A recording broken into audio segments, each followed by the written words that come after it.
إن الحمد لله نحمده ونستعينه ونستغفره ونعوذ بالله من شرور أنفسنا ومن سيئات أعمالنا من يهده الله فلا مضل ومن يضلل فلا هادي له وأشهد أن لا إله إلا الله وحده لا شريك له وأشهد أن محمدا عبده ورسوله يا أيها الذين آمنوا اتقوا الله حق تقاته ولا تموتن إلا وأنتم مسلمون يا أيها الناس اتقوا ربكم الذي خلقكم من نفس واحدة وخلق منها زوجها وبث منهما رجالا كثيرا ونساء واتقوا الله الذي تساءلون به والأرحام إن الله كان عليكم رقيبا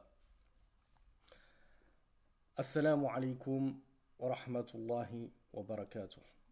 Mes frères et sœurs, comme prévu, nous allons entamer une série de cours qui devrait être très longue. Et initialement, j'avais prévu de la faire sur 4 semaines juste avant l'entrée du mois de Ramadan. D'ailleurs, j'avais même prévu de la faire durant le mois de Ramadan, puis on l'a avancé pour pouvoir nous consacrer pleinement au Coran durant le mois de Ramadan.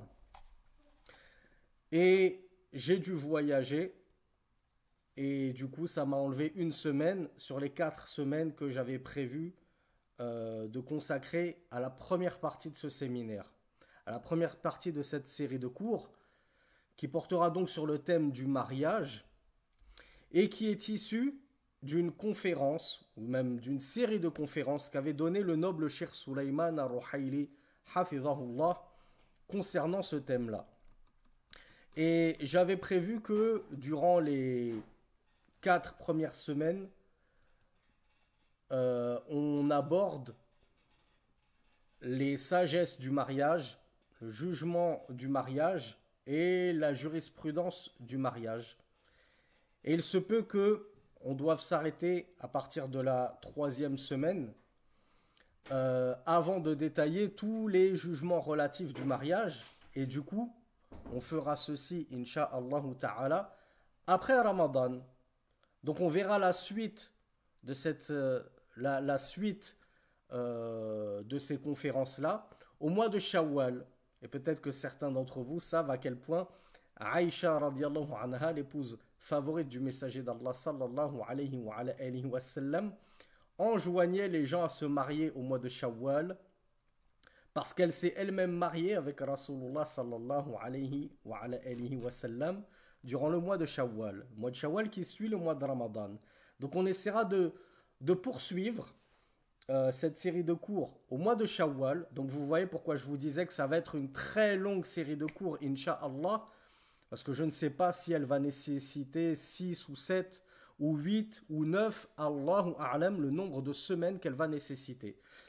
Donc comme je l'ai dit, elle porte sur une conférence de Cheikh Sulaiman, sur des conférences de Cheikh Sulaiman Ar-Ruhaili qu'il avait dispensées aux Émirats Arabes Unis. Ces conférences-là, elles ont été retranscrites, puis compilées sous forme d'un livre.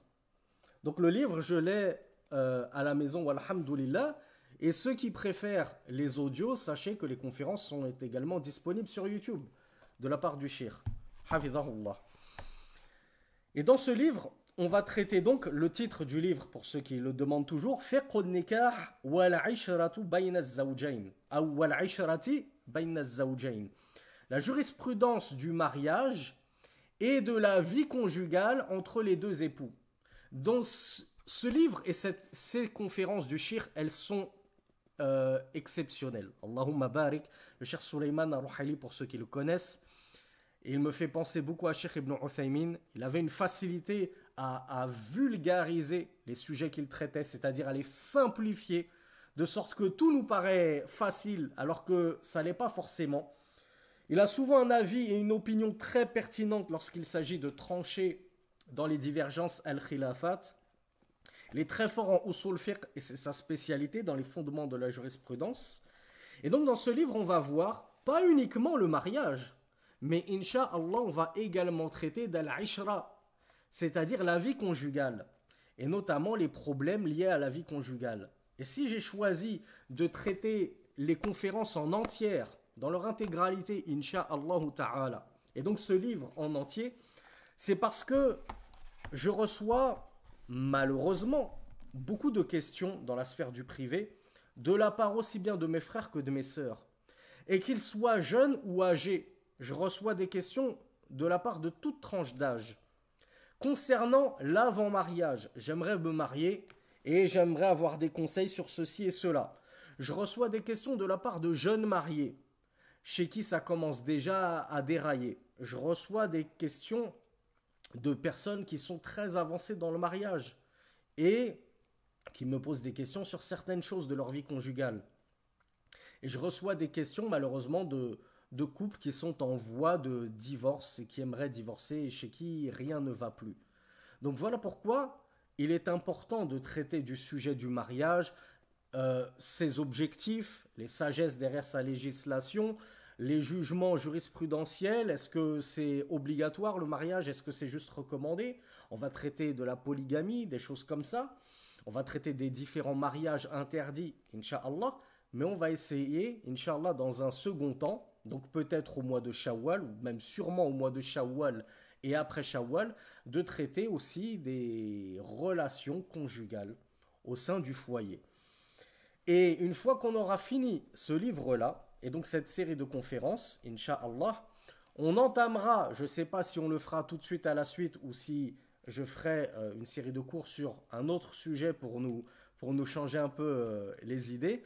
On entamera également une autre série de conférences de Cheikh Sulaiman Ar-Ruhaili Hafizahullah qu'il a donné sur fiqh wa awaridi an-nikah wa az-zawaj. On va également étudier le fiqh, la jurisprudence, sur les empêchements au mariage et ce qui cause des problèmes dans les mariages. C'est une autre série de conférences auxquelles la maison d'édition a dédié un autre livre que j'ai également à la maison. Et donc j'aimerais que on puisse, avant la fin de l'année 1446 égérienne, terminer l'étude de ces deux livres. Je vais essayer, au vu de la longueur de ces ouvrages-là et du temps que ça va me prendre, et d'ailleurs au passage, je profite pour remercier la vingtaine de participants qui m'ont aidé financièrement à pouvoir proposer cette série en tout cas présente. Il y a quelques personnes qui se sont même proposées de couvrir l'intégralité des frais Zoom, parce que je vous rappelle que le fait d'ouvrir comme ça Zoom à plus de 100 participants, ça représente une dépense que d'habitude j'assume moi-même. Donc je remercie la vingtaine de frères et de sœurs qui ont participé financièrement pour m'aider à tenir cette série de cours et Inch'Allah les prochaines qui suivront. Et je remercie également tous ceux qui m'ont aidé par leurs doigts. Ils n'ont pas forcément de moyens, mais ils m'ont fait des doigts, des invocations. Et c'est déjà énorme et beaucoup. Et sachez que je vous en suis très reconnaissant pour cela. Donc Inch'Allah, j'espère qu'on pourra, avant la fin de l'année, terminer ces deux magnifiques ouvrages ou deux séries de conférences du Cheikh Sulaiman Ar-Ruhaili, Hafizahullah.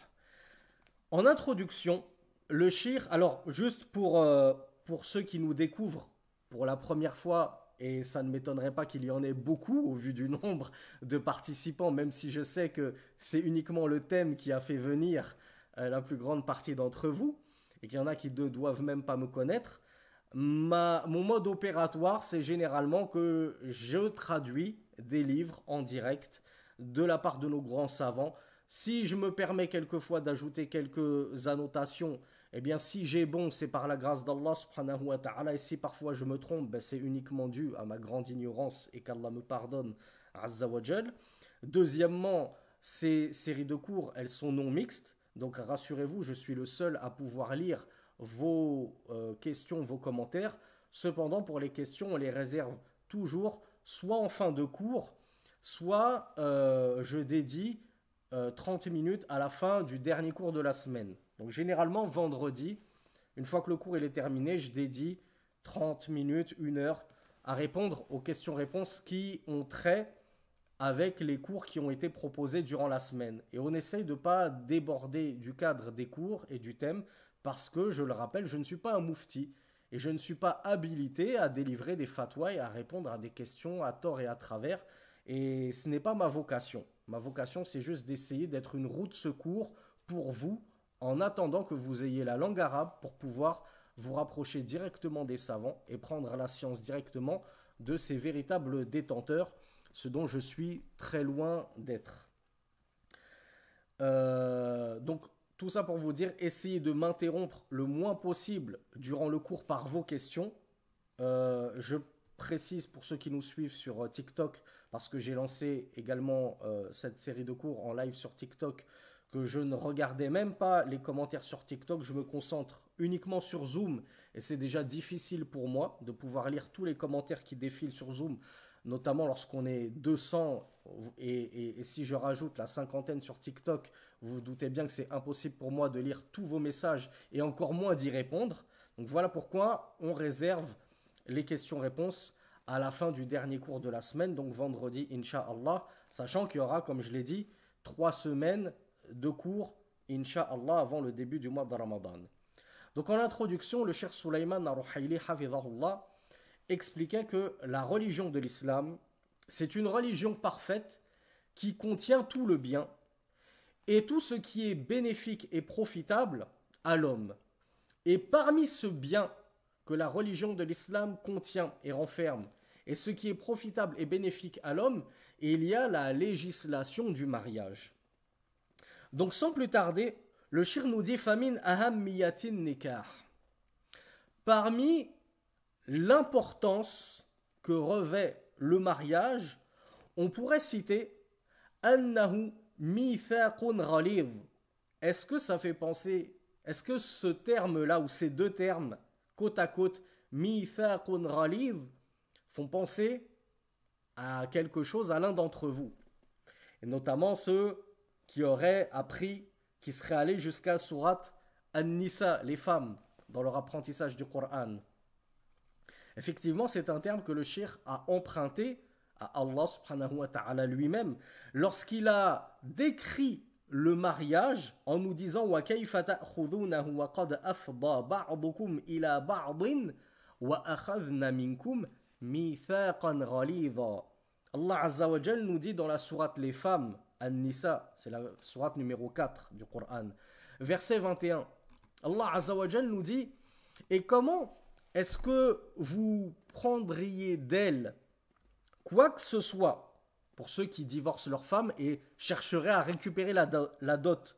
Allah nous dit comment pourriez-vous prendre, c'est-à-dire quoi que ce soit de la dot que vous leur aviez donnée en mahr pour les épouser, alors que l'un vers l'autre vous êtes offert et qu'elles ont pris de vous un engagement solennel. Donc Allah subhanahu wa ta'ala, il a qualifié le mariage dans le Coran d'engagement solennel, mithaqan ghalidhan.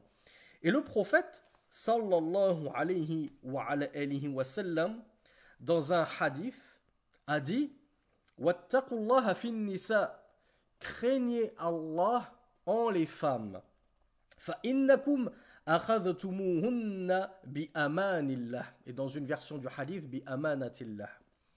Certes, vous les avez prises, c'est-à-dire les femmes, par le pacte d'Allah, en contractant un mariage islamique, un mariage légiféré, avec des témoins qui témoignent devant Allah qu'un tel a bien épousé une telle. وَاسْتَحْلَلْتُمْ فُرُوجَهُنَّ بِكَلِمَةِ اللَّهِ, et vous vous êtes rendu licite leur partie honteuse par la parole d'Allah subhanahu wa ta'ala.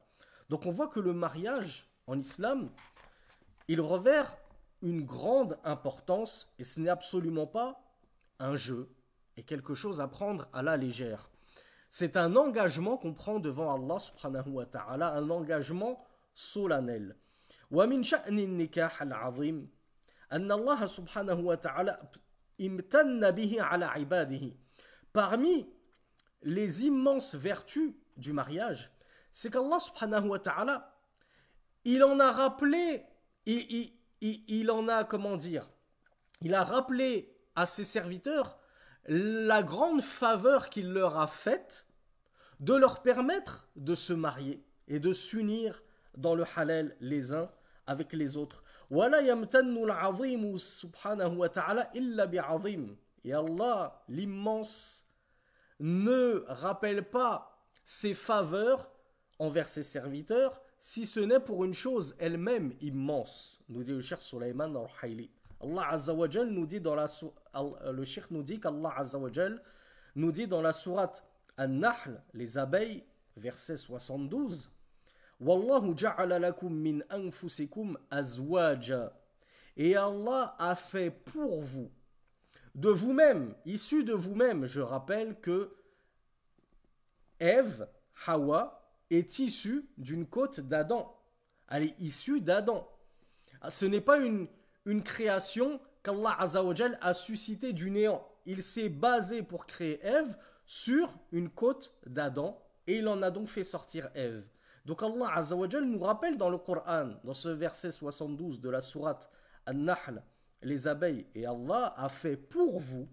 Donc c'est une grâce immense qu'il nous donne à nous les hommes, de nous avoir donné des femmes, fait pour nous des femmes, issues de nous-mêmes, pour épouses. ومن عظم شأن النكاح في ديننا أن الله سبحانه وتعالى جعله آية عظمى من آياته الدالة عليه. Allah Azza wa Jal, il a fait également du mariage un signe de son immensité à lui, qui indique que nous avons certes un Dieu, un Créateur et un Seigneur. Allah Azza wa Jal nous dit dans le verset 21 de la sourate Ar-Rum, les Byzantins, وَمِنْ آيَاتِهِ, et parmi ces signes, parmi les signes d'Allah, أَنْ خَلَقَ لَكُم مِّنْ أَنفُسِكُمْ أَزْوَاجًا, le fait qu'il ait créé pour vous, de vous-même, des épouses, لِتَسْكُنُوا إِلَيْهَا. Quelle est ici dans ce verset la sagesse, l'un des objectifs du mariage? Il a créé pour nous, issus de nous-mêmes, des épouses, afin de quoi? Qu'est-ce que l'on cherche auprès de nos épouses? Alors c'est Maxime et Soumia qui m'ont apporté, et Jerry qui m'ont apporté la meilleure traduction, Amina aussi, Belkis aussi, on a beaucoup qui m'ont apporté la bonne définition. Taskunu, yaskunu, c'est vrai, on dit Sakana yaskunu, il habite, il vit. Ana askunu fi tel pays, je vis dans tel pays. Mais on a aussi la racine où on reconnaît as-sakina, la quiétude, la tranquillité. Eh bien ici, Allah Azza wa Jal nous explique qu'il a créé pour nous des épouses issues de nous-mêmes, afin qu'on cohabite, comme me l'a dit Altaïr et d'autres. C'est vrai qu'on vive avec elles et qu'on vive avec cette sakina, avec quiétude et tranquillité. C'est ça le but du mariage, c'est de vivre dans la paix. C'est pas de base de vivre dans les soucis, dans les disputes, toujours. Je n'ose même plus rentrer chez moi pour affronter le démon qui m'attend à la maison. Et pareil, la femme qui n'a qu'une crainte, elle craint le moment où son mari va rentrer et ça va être la pagaille, l'anarchie. C'est pas ça la base. La base, c'est qu'on vive en toute quiétude, en toute tranquillité, afin qu'on se repose auprès d'elle et qu'elle-même se repose auprès de nous. Donc Allah nous dit litaskunu ilayha, afin que vous cohabitiez avec elle paisiblement, dans la tranquillité. Wa ja'ala bainakum mawadda wa rahma. Qui ignore ce que signifie al-mawadda? Wadda yawaddu. Al-mawadda, c'est l'affection, c'est l'amour. Donc Allah Azza wa Jal nous dit qu'il a placé entre nous, c'est-à-dire entre l'homme et la femme, mariés bien entendu, il a placé l'affection, l'amour. On ne se marie pas pour nous détester, nous haïr mutuellement, c'est pas du tout ça le but. La base c'est qu'on s'aime, l'un envers l'autre, et que cet amour perdure aussi longtemps que notre mariage perdure, incha'Allah. Et il a placé également entre nous ar-rahma, entre l'homme et son épouse, il a placé une miséricorde afin de nous permettre de pouvoir comment dire, endurer, patienter sur certains manquements de l'un comme de l'autre, car nous avons tous des manquements et nul d'entre nous n'est parfait. Donc on s'aime et par la cause de cet amour qu'Allah a placé entre nous et de l'affection et de la miséricorde qu'il a placé et engendré entre nous, on arrive à tenir, Inch'Allah, très longtemps lorsqu'on médite et qu'on applique la parole d'Allah subhanahu wa ta'ala. Donc verset 21 de Surat Ar-Rum, les Byzantins. Le cheikh nous dit, et le cheikh a évoqué une autre importance du mariage dans notre religion. Il nous dit Anna zawaj min sunanil mursalin. Le mariage fait partie de la sunna, donc de la voie des envoyés, pas juste de Muhammad sallallahu alayhi wa sallam. Allah subhanahu wa ta'ala nous dit dans le verset 38 de Surat Ar-Ra'd, le tonnerre, وَلَقَدْ أَرْسَلْنَا رُسُلًا مِّن قَبْلِكَ وَجَعَلْنَا لَهُمْ أَزْوَاجًا وَذُرِّيَّةً. Allah Azza wa Jal nous dit, et certes nous avons envoyé des messagers avant toi, et nous leur avons donné des épouses et des enfants, et une progéniture. Donc, la plupart des messagers étaient mariés. Quel messager connaissez-vous qui ne s'est pas marié, qui n'a pas eu de femme ni d'enfant? Question très facile. Isa ibn Maryam. Mais, à part cette exception-là, ainsi que Yahya, Jean, que les chrétiens appellent Jean le Baptiste, eh bien, la plupart des messagers ont été mariés, ont eu des femmes, et même plusieurs, ainsi que des enfants et une descendance. ومن عظم شأن النكاح في ديننا أنه من سنة النبي صلى الله عليه وعلى آله وسلم وأن الإقبال عليه والعمل به عمل بسنة النبي صلى الله عليه وعلى آله وسلم وأن الإعراض عنه رغبة عن سنة النبي صلى الله عليه وعلى آله وسلم. Donc, le mariage, c'est la sunna, c'est la tradition des envoyés, de manière générale. Et ça l'est d'autant plus dans la tradition de notre prophète Muhammad sallallahu alayhi wa sallam, qui a vivement encouragé à nous marier et qui a vivement déconseillé de se complaire dans un certain célibat et dans un certain monachisme. Donc, dans le fait de se marier, nous dit le cheikh Sulaiman al-Ruhayli hafidhahullah, il y a une mise en pratique de la sunna du messager d'Allah sallallahu alayhi wa sallam. Tout comme dans le fait de se détourner volontairement du mariage sans raison, il y a une certaine forme de détournement de la sunna du messager d'Allah sallallahu alayhi wa sallam. En effet, à ce titre, le prophète sallallahu alayhi wa sallam a dit وَلَكِنِّي أَصُومُ وَأُفْطِرُ وَأَقُومُ وَأَرْقُدُ وَأَتَزَوَّجُ النِّسَاءَ فَمَنْ رَغِبَ عَنْ سُنَّتِي فَلَيْسَ مِنِّي. Lorsque des jeunes avaient dit moi je dormirai plus jamais, et le contexte de ce hadith que n'évoque pas le cheikh, et je le rappelle pour ceux qui l'ignoreraient parce qu'il est intéressant ce hadith, il y a des jeunes qui ont observé un petit peu, 3 jeunes notamment, qui avaient observé la ibada, l'adoration du messager d'Allah sallallahu alayhi wa sallam. Wa ka'annahum taqalunaha. Et c'est comme s'ils l'avaient déprécié, ils avaient trouvé que subhanallah, c'est lui le prophète, et on a l'impression qu'il n'en fait pas énormément de ibada, d'adoration. Mais ils se sont rappelés quand même, alhamdoulilah, ils ne sont pas tombés dans le koufr. Souvenez-vous de notre série de cours précédente, le fait d'insulter un messager ou de le déprécier et ainsi de suite. Ça fait partie des annulatifs de l'islam. Ils ne sont pas du tout tombés dans un annulatif, au contraire. Ils ont eu la bonne réflexion de se dire oui, mais après tout, lui, c'est le messager d'Allah à qui Allah Azza wa Jal a pardonné tous ses péchés passés et futurs. Donc, ça pourrait être compréhensible qu'il n'en fasse pas, entre guillemets, des caisses. Mais qui sommes-nous vis-à-vis du messager d'Allah? Oh, comme nous sommes loin de lui. Donc, pour essayer d'atteindre son niveau, nous forcément on va être obligé d'en faire 3 fois plus, 4 fois plus. Donc l'un d'entre eux a dit, eh ben moi c'est simple, je dors plus la nuit. Je fais que du qiyam, que de la prière de nuit. Deuxième a dit, eh ben moi, je ne romps plus jamais, je passe toutes mes journées à jeûner. Il n'y a plus un seul jour où je déjeune. Tous les jours, je jeûne. Et le troisième a dit, ben moi, c'est simple, je ne me marie pas. Moi, je reste célibataire toute la vie, je ne veux pas m'occuper des femmes. Quand cela est parvenu aux oreilles du messager d'Allah, sallallahu alayhi wa sallam, il est allé les voir. Et il leur a dit, Ana akhshakum lillahi wa atqakum.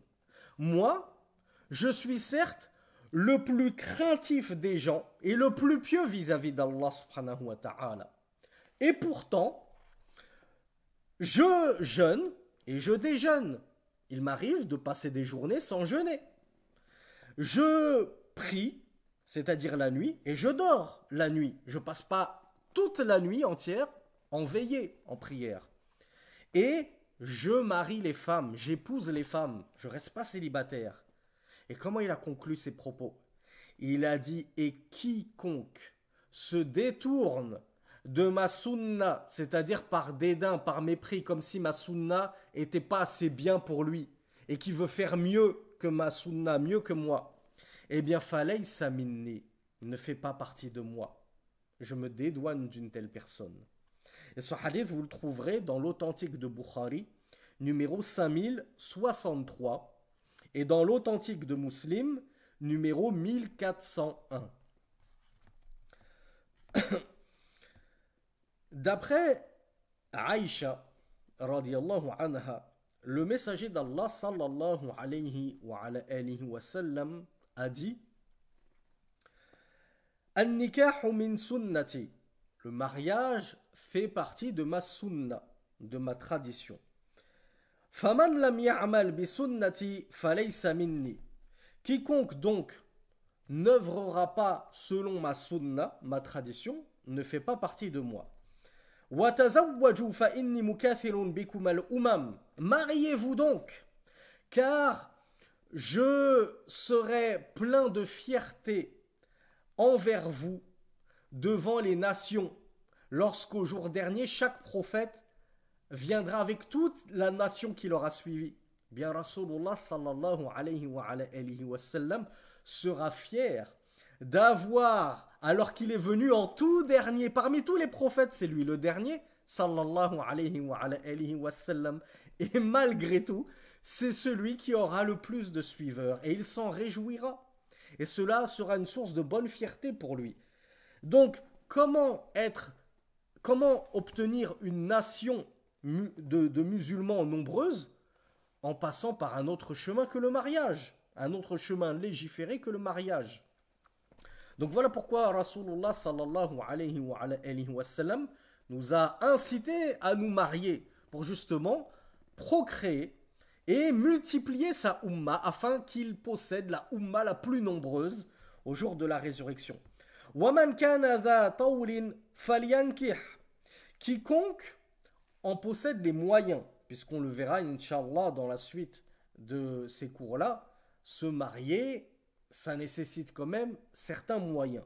Donc quiconque a les moyens de se marier, qu'il se marie, nous dit Rasulullah sallallahu alayhi wa sallam.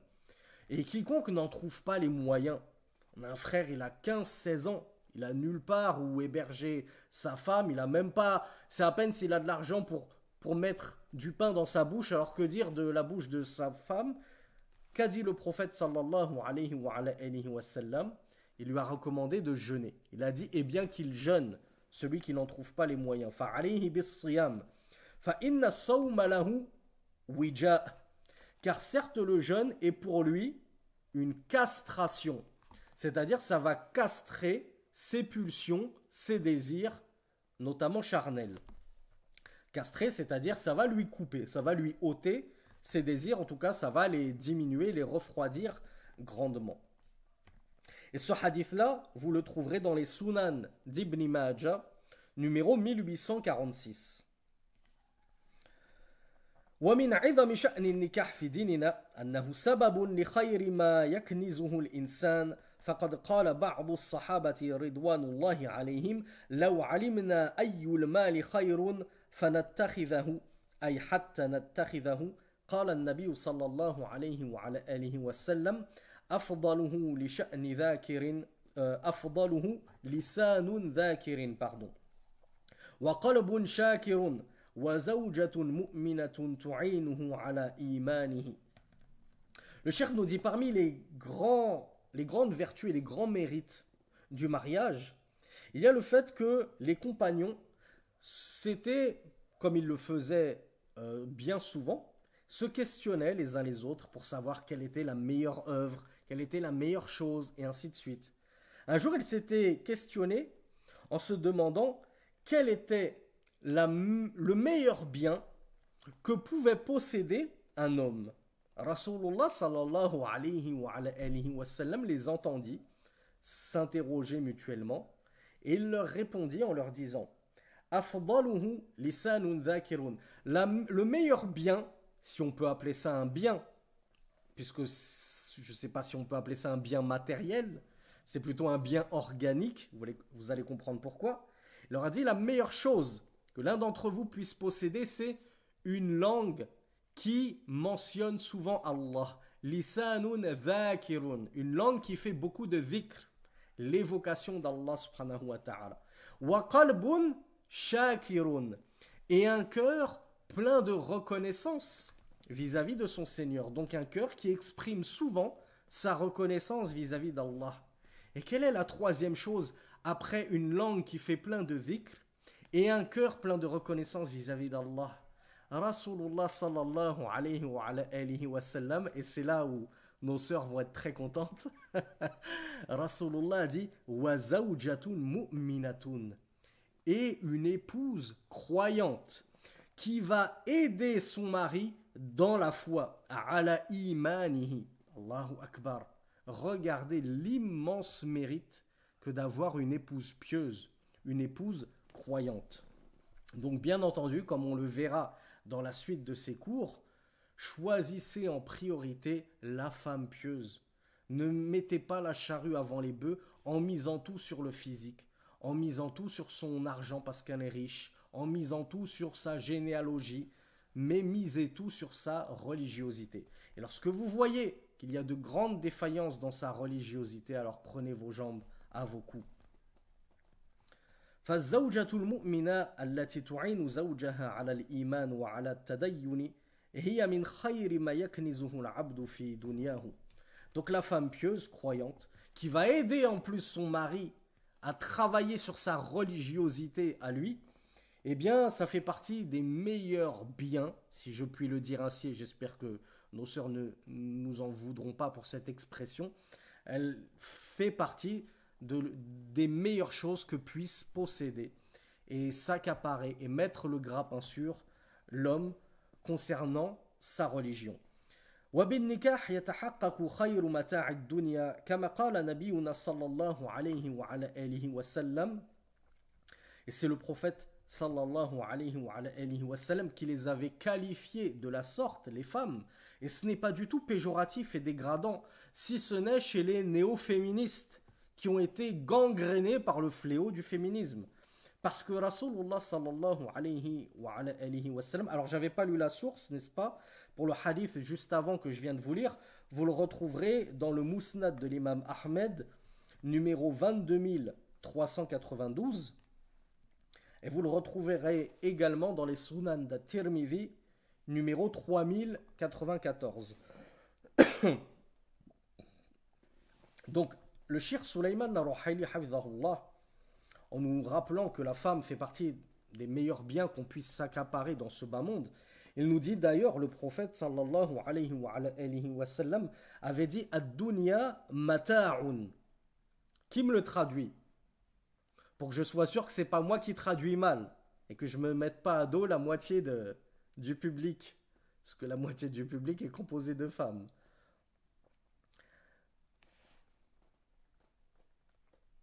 Alors beaucoup me le traduisent comme la vie d'ici-bas est une jouissance.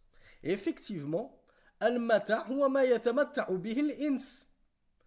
المرء المتاع, c'est ce par quoi va jouir l'homme, donc une jouissance. Et ad-dunya, c'est la vie d'ici-bas. Donc Rasulullah sallallahu alayhi wa sallam nous dit dans ce hadith, la vie d'ici-bas, ad-dunya, c'est une jouissance. Wa khayru mata'i ad-dunya al-mar'atu as-salihah.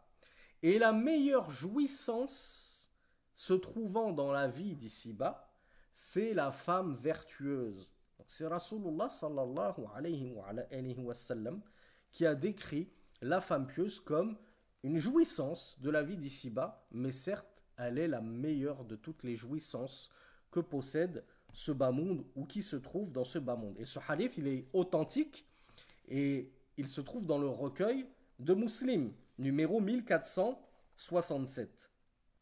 فالإنسان إذا تزوج واعتنى بالاختيار كما سيأتي إن شاء الله ووفق إلى امرأة صالحة فإنه يكون وفق إلى خير متاع الدنيا. Donc le cheikh Sulayman al-Ruhaili de rebondir et de nous dire que l'homme, lorsqu'il va se marier et qu'il va prendre soin du bon choix de son épouse, il va pas se tromper, il va pas choisir n'importe qui juste parce qu'elle est belle, juste parce qu'elle est riche, juste parce qu'elle est intelligente. Non, il va vraiment prendre une femme qui est pieuse, une femme qui est vertueuse, une femme qui n'est pas malhonnête, qui n'est pas menteuse, qui n'est pas traître, qui n'est pas désobéissante, et ainsi de suite. Il va bien faire attention à choisir une femme qui, dans la religion, est droite et qui va être donc une aide vis-à-vis de son mari dans sa religion à lui également.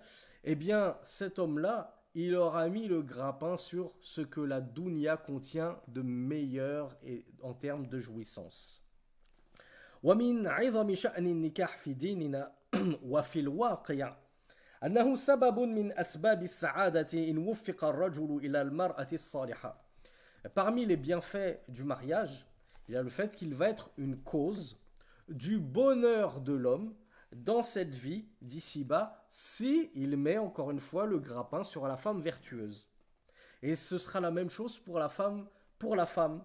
Si elle met le grappin sur un homme vertueux, un homme pieux, la femme, incha'Allah, connaîtra une vie de jouissance et de bonheur et de félicité. Mais il ne faut pas s'étonner après qu'on reçoive tellement de questions sur mon mari il me trompe, mon mari ceci, mon mari il me bat, mon mari il m'entretient pas, mon mari il me délaisse. Et pareil du côté des frères, ma femme elle me désobéit, ma femme ceci, ma femme cela, ma femme elle sort tout le temps, ma femme ci, ma femme elle me respecte pas. Alors que dès le départ, on n'a pas fait attention au choix du conjoint. Qui est-ce qu'on allait épouser? Sur quels critères j'allais baser mon choix? Donc le cheikh Sulayman al-Ruhaili nous rappelle que si on fait le bon choix en termes de conjoint, eh bien on mènera une vie de bonheur. En effet, Rasulullah sallallahu alayhi wa sallam a dit Arba'un minas sa'ada. 4 choses font partie du bonheur. Et il a commencé, regardez bien, par la femme vertueuse. Al-mar'atu saliha. Wal maskan al-wasi'a. Et une demeure vaste. Une vaste demeure dans laquelle il y a de la place pour s'épanouir. Alhamdulillah. Wal jaru salih. Et un voisin vertueux. Certains d'entre vous qui ont de mauvais voisins, vous savez à quel point il est pénible et difficile de vivre au quotidien avec des voisins qui font du bruit jusqu'à 2 heures du matin là-haut, les enfants qui courent, les voisins disent rien, ça sort les poubelles sur le palier, ça parfume jusque chez nous, etc. Un voisin qui craint Allah, alhamdoulilah, c'est un vrai bonheur. Et qui connaît le 4e, qui connaît la dernière réjouissance de ce bas monde? Bravo Bakari. Une bonne monture. Alors il y a Abdallah qui me dit une belle voiture. Effectivement, Abdallah, transposé en 1446, ça donne une belle voiture. Puisque Rasulullah nous a dit une monture docile. Al-Markab Al-Hani. Al-Hani, les savants ont dit, c'est la monture qui va te permettre de franchir de longues distances très facilement, sans qu'elle s'arrête à chaque fois parce qu'elle est épuisée, qu'elle a besoin de manger, qu'elle a besoin de se reposer. Une monture solide, vigoureuse, qui parcourt de longues distances rapidement. En plus, elle est docile, obéissante. Tu lui dis va à gauche, elle va à gauche. Tu lui dis va à droite, elle va à droite. Elle pose pas de problème. Eh bien, de nos jours, on pourrait faire la comparaison avec un jet privé, avec ton commandant de bord attitré. Il t'emmène où tu veux. En très peu de temps, tu parcours des distances très longues. Ça, 4 choses qui font partie du bonheur. Et il a commencé par la femme vertueuse. Une vaste maison, un voisin également vertueux et une monture docile et rapide. Et ce hadith, il est rapporté par Ibn Hibban. Il a été authentifié par le Cheikh Al-Albani. Donc, dans le Sahih d'Ibn Hibban, numéro 4021. Parmi les grands mérites du mariage, il y a également annahu i'anatun ala shatr ad-din. Et ça, c'est l'un des mérites du mariage que vous connaissez le plus. Alors, je vais vous poser la question pour vous tester. Quel est le mérite du mariage que vous connaissez, vous? L'un des plus grands, l'un de ceux qui vous intéressent le plus, par exemple.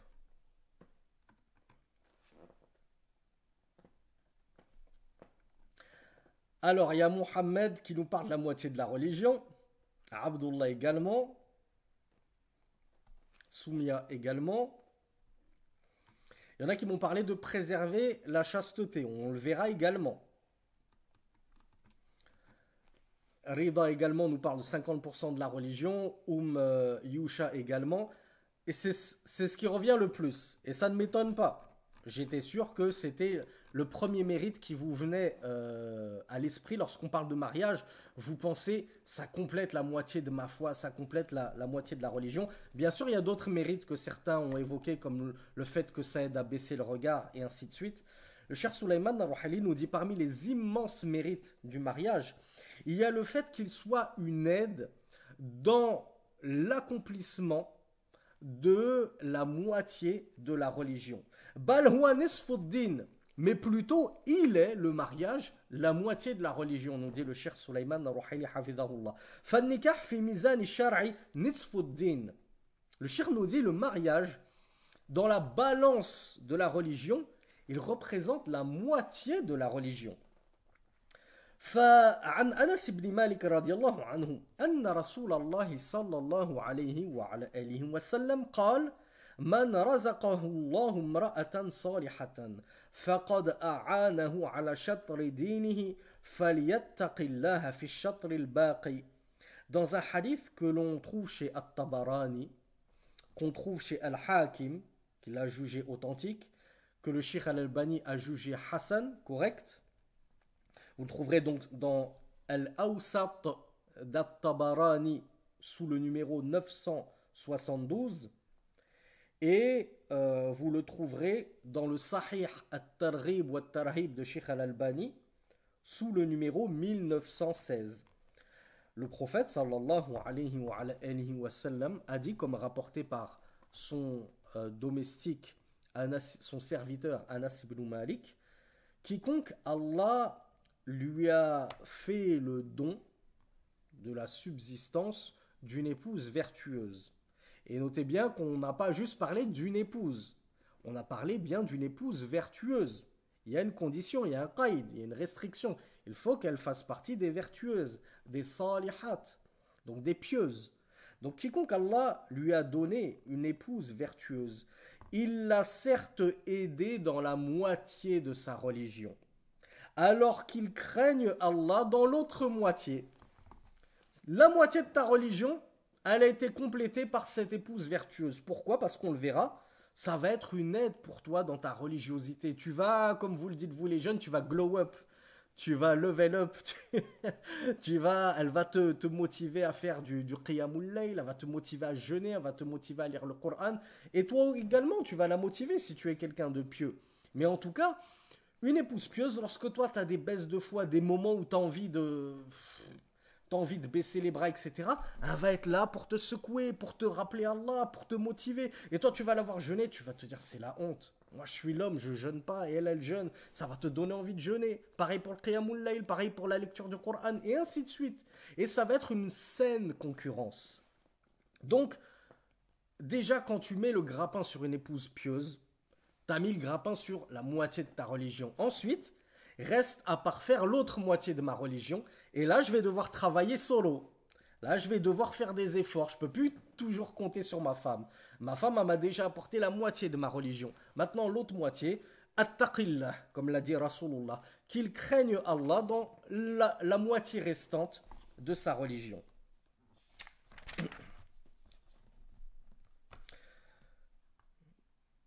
Dans une version chez Al-Bayhaqi, numéro 5100, dans Shu'abul Iman d'Al-Bayhaqi, le prophète sallallahu alayhi wa sallam a dit إذا تزوج العبد فقد استكمل نصف الدين فليتق الله في النصف الباقي. Lorsque le serviteur se marie, et là il n'a pas parlé d'épouse vertueuse, mais on le trouve dans l'autre version, il a certes complété la moitié de sa religion, qu'il craigne donc Allah dans l'autre moitié. Donc le cheikh Sulayman Ar-Ruhaili nous dit voici parmi les immenses mérites relatifs au mariage dans notre religion. وإن مما يقلق المصلحين في مختلف الفنون ما نراه في هذا الزمن الذي نعيشه من عزوف الرجال والنساء عن النكاح. Et parmi ce qui attriste énormément les réformateurs qui, notamment les prédicateurs, les douat, les savants, qui sont là pour rappeler aux gens le bien et les inciter à accourir au bien. Le fait que nous voyons que dans nos sociétés actuelles, de plus en plus d'hommes et de femmes choisissent volontairement, c'est un choix, de se détourner du mariage. وقد يكون ذلك في أول الأمر اختيارا. Et il se peut qu'au début, ce soit un choix. Ils aient choisi volontairement de se détourner du mariage, comme le dira le cheikh plus tard, pour des raisons multiples et diverses. Ça peut être, oui, moi je veux finir mes études. Ah, moi je suis en première année de médecine, comme certains de mes suiveurs. Je suis en deuxième année, troisième année. J'ai encore 12 ans à tenir. Je ne me marierai pas avant mes 12, 13, 14 années de médecine. Ben, tu auras quel âge à ce moment-là? Est-ce que tu seras toujours coté sur le marché à ce moment-là? Et qui te dit que toi-même, tu auras toujours envie de te marier à ce moment-là? Car le cheikh nous dit, il se peut qu'au départ, tu te sois fermé au mariage par choix. C'était ta volonté. Mais que tu aies fini par t'y accoutumer. Tu as fini par t'habituer à prendre goût au célibat. Et à force que les années passent, tu te rends compte que finalement, je suis bien comme ça. Ça y est, je m'y suis habitué. Ça y est, je suis devenu docteur. J'ai 13-14 ans d'années d'études et de célibat dans le dos. Et maintenant, je suis très bien comme ça. J'ai mon boulot, j'ai mon poste, je gagne bien ma vie. Je n'ai pas besoin d'une femme. Tu vas te fermer au mariage à cause de cette accoutumance au célibat. Et qui dit se priver de mariage dit, religieusement parlant, halalellement parlant, licitement parlant, se priver d'une descendance qui aurait pu être vertueuse et qui aurait pu invoquer Allah Azzawajal sous toi quand tu seras sous terre, qui aura pu invoquer Allah Azzawajal pour toi lorsque tu seras sous terre et que tout le monde t'aura oublié. Et que tes années d'études ne t'auront servi plus à rien. Que tes amis ne se rappelleront même plus de toi. Et il n'aurait resté que une descendance vertueuse qui aurait continué de penser à toi. Mais tu t'y es fermé en te fermant au mariage. Et ça attriste vraiment les réformateurs, nous dit le cheikh, car ça devient un fléau grandissant dans notre umma. Et l'une des causes que le cheikh n'évoque pas, mais des savants l'ont déjà évoqué, l'une des causes également qui est une cause de prolifération du célibat, c'est le fléau du féminisme, qui commence à se répandre chez nos sœurs comme une traînée de poudre. Ça commence à faire des petits, et on commence à avoir de petites soldats féministes qui, au départ, pensaient défendre les droits des femmes. Ouais, c'est pas du féminisme de défendre nos droits, mais bien sûr, personne n'a jamais interdit à la femme de défendre ses droits. Et les bons musulmans et les bons prédicateurs sont les premiers. Ils ne vous ont pas attendu, mesdemoiselles, pour déjà vous défendre. Avant même que vous ne soyez nés à la génération 2000 et pire encore à la génération 2010, avant même que vous ne soyez nés, on défendait déjà vos droits sur le mimbar. Ok ? Donc on vous a pas attendu, alhamdoulilah. Mais vous qui pensez euh, être juste dans la défense de vos droits, dans le rappel de la vérité et du mérite de la femme, vous avez fini par devenir de véritables féministes, tels que le sont les féministes parmi les kafirat, les mécréantes. Quand je dis vous, c'est une partie malheureusement de notre umma que j'ai vue de mes propres yeux, que j'ai lu de mes propres yeux. Je ne parle pas des sœurs qui sont actuellement avec nous en direct. Et certaines d'entre elles sont allées tellement loin dans leur féminisme qu'elles ont fini par tomber dans quoi? Qui voit de quoi je veux parler? Ça commence par un mi. Alors je parle pas du koufr. Avant, ça reste du koufr. Dans la misandrie, bravo.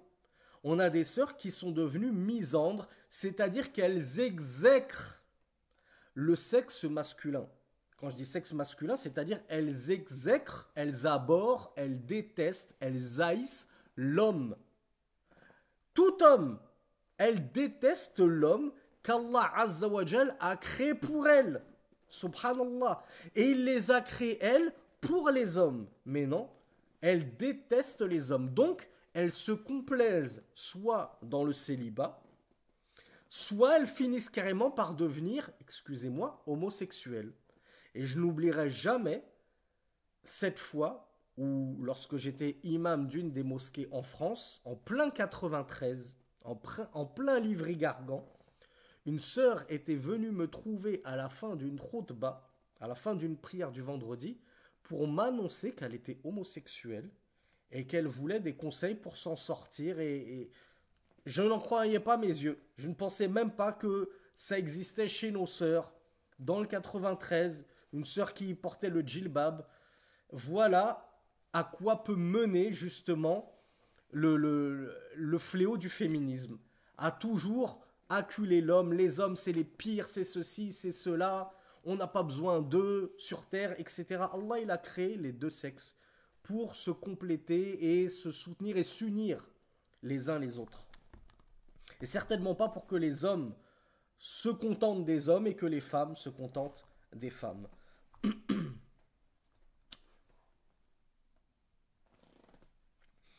Donc le cheikh, comme je vous le disais, il nous disait que au départ, le choix du célibat peut être un choix réfléchi, poussé par certaines raisons, mais il finit par devenir, entre guillemets, contraint. C'est-à-dire tu finis par être contraint d'être célibataire. Pourquoi? Parce que plus personne ne veut de toi. Pourquoi? Parce que tu as pris trop d'âge. Parce que après tes longues études, tes longues années d'études, ben, tu as voulu réussir une brillante carrière. Tu t'es dit, attends, moi j'ai pas fait 8 ans, 10 ans, 12 ans d'études pour ensuite me marier puis rester femme au foyer. Non, non, je veux vraiment faire une grande carrière et tout, je veux être connu, je veux être reconnu, je veux avoir les lumières sur moi. Eh bien, tu finis après à 30 ans, 40 ans, 50 ans, toute seule. Comme on le dit, comme le dit le shir, il a utilisé l'expression a'anis, tusbihul mar'atu a'anisan. La femme finit par devenir vieille fille. Vieille fille, c'est-à-dire que elle a atteint un âge à 45 ans, 50 ans, 60 ans où plus personne n'est intéressé par elle. Sachant que elle n'est pas divorcée, elle n'est pas veuve. C'est une célibataire endurcie qui n'a jamais connu d'homme. Elle n'a jamais connu le mariage. Et ça, c'est vraiment triste de voir des cas comme ça dans notre Ummah. La faute à qui? La faute à ces personnes-là qui, de base, se sont fermées au mariage et qui, à force d'avoir trop attendu, eh bien, n'intéressent plus personne. Et ça vaut également pour les hommes, nous dit le cheikh.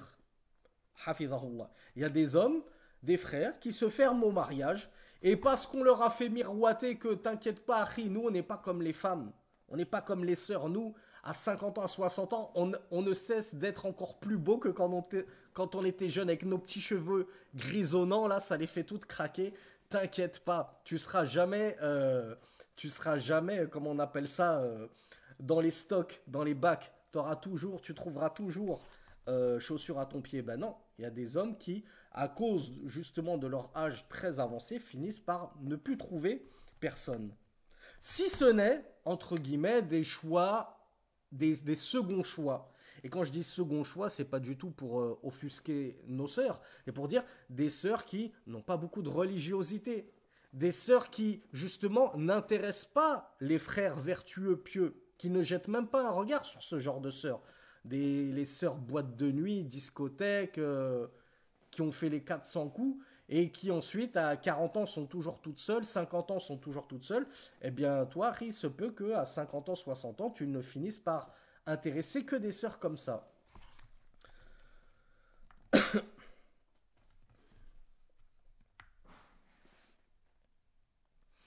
Et parmi ceux qui attristent également, nous dit le shir, les yeux et les cœurs, il y a le développement, la progression constante, et j'ai presque envie de dire exponentielle, tellement ça croît vite, du divorce, at-talaq, bisuratin rahiba, de manière effrayante, nous dit le shir. Wala yazalu al-amru fi izdiyad. La chose ne fait que qu'empirer et croître. Le divorce, d'ailleurs, il y a des années, ça doit faire peut-être une demi-douzaine d'années, j'avais lu des statistiques qui disaient que un couple sur deux divorce. Je ne sais plus si c'était en France, si c'était en Europe ou si c'était dans le monde, mais un couple sur deux divorce. Alors, Dhul Nourain qui me dit que c'est en France. Alors, ça, c'était il y a une demi-douzaine d'années. J'ose même pas imaginer les statistiques actuelles. C'est effrayant. Mais imaginez-vous que le shir nous dit ça. Il nous dit le divorce ne fait que croître. Ça ne fait qu'exploser. Et le shir, il est en Arabie. وهذا يقتضي من المصلحين وطلاب العلم بل وعامة الناس أن ينظروا في هذا الأمر. Et ça exige de la part des réformateurs, des prédicateurs, des étudiants en sciences et même des gens de la masse, de faire passer le message, de faire passer le bon conseil, de réformer les sociétés, afin qu'on fasse cesser ces causes et ces fléaux qui amènent certains au célibat et d'autres au divorce pour un oui ou pour un non.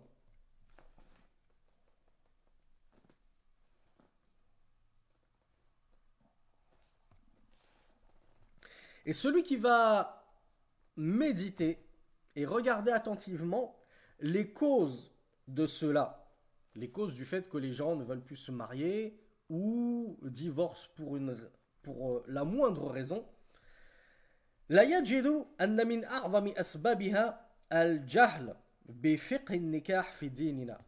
Il trouvera que l'une des raisons principales, c'est l'ignorance de la jurisprudence du mariage dans notre religion. Les gens ne savent plus comment se marier, pourquoi se marier, qui épouser, et ainsi de suite. والجهل بكيفية العشرة بين الزوجين. Et deuxième partie, l'ignorance de la jurisprudence des relations conjugales. Comment est-ce qu'on établit une bonne entente, une bonne harmonie au sein du couple, au sein du foyer? C'est les deux pierres angulaires de notre série de cours, Inch'Allah.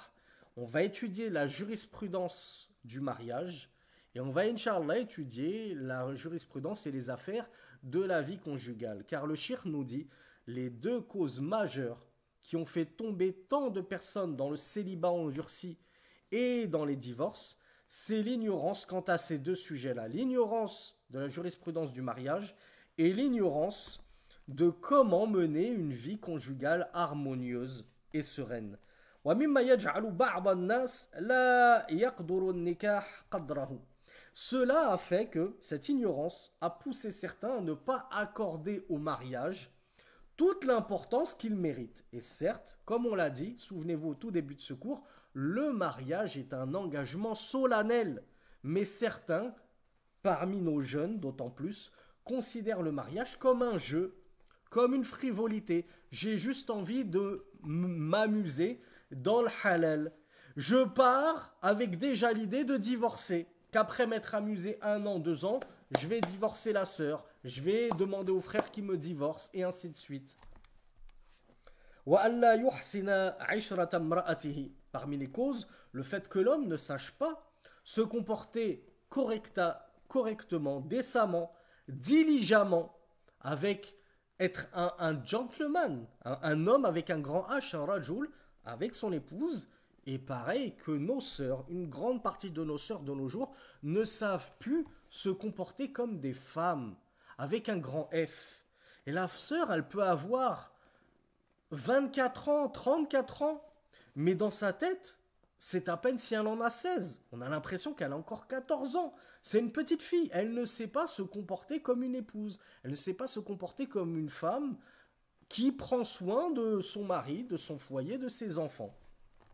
Donc comme les gens ignorent profondément les droits et les devoirs vis-à-vis des époux et ce qu'on attend d'eux une fois qu'ils se sont engagés dans cet engagement solennel qu'est le mariage, forcément ça amène à des catastrophes et à des désunions et à des divorces. أو لا تحسن المرأة عشرة زوجها مما يؤدي إلى الطلاق. ومن هنا كان لزاما على طلاب العلم أن يعتنوا بنشر الوعي بفقه الأسرة عموما فيما يتعلق بالنكاح والعشرة وما يتعلق بالفرقة وما ينبغي على المؤمن أن يعلمه وفي كل ذلك. Et donc le cheikh nous dit que partant de ce constat effroyable, eh bien nous allons essayer, nous, de dispenser une série de conseils et de conférences sur comment résorber ce fléau-là et réapprendre l'importance du mariage aux gens et leur réapprendre à mener une vie maritale sereine basée sur Al-Kitab wa Sunnah, la crainte d'Allah subhanahu wa ta'ala, les bons rapports conjugaux afin que nous ne connaissions plus jamais de divorce dans notre umma. هذا والله أعلم وصلى اللهم على نبينا محمد سبحانك اللهم وبحمدك أشهد أن لا إله إلا أنت أستغفرك وأتوب إليك. Je vous donne rendez-vous à demain incha'Allah pour notre prochain cours qui traitera de la définition cette fois-ci du mariage, an-nikah, qu'est-ce que ça veut dire, et des objectifs du mariage, incha'Allah. Donc pas de questions exceptionnellement, c'était notre premier cours. On fait court et on verra, comme je vous l'ai dit, vendredi, en fin de cours, on essaiera de traiter vos questions. Si vous aviez des questions pour ce cours-ci, par rapport à ce que j'aurais dit ou ce que le cheikh avait dit, n'hésitez pas à les noter quelque part pour pouvoir les poser en fin de cours vendredi. Jazakumullahu khayran.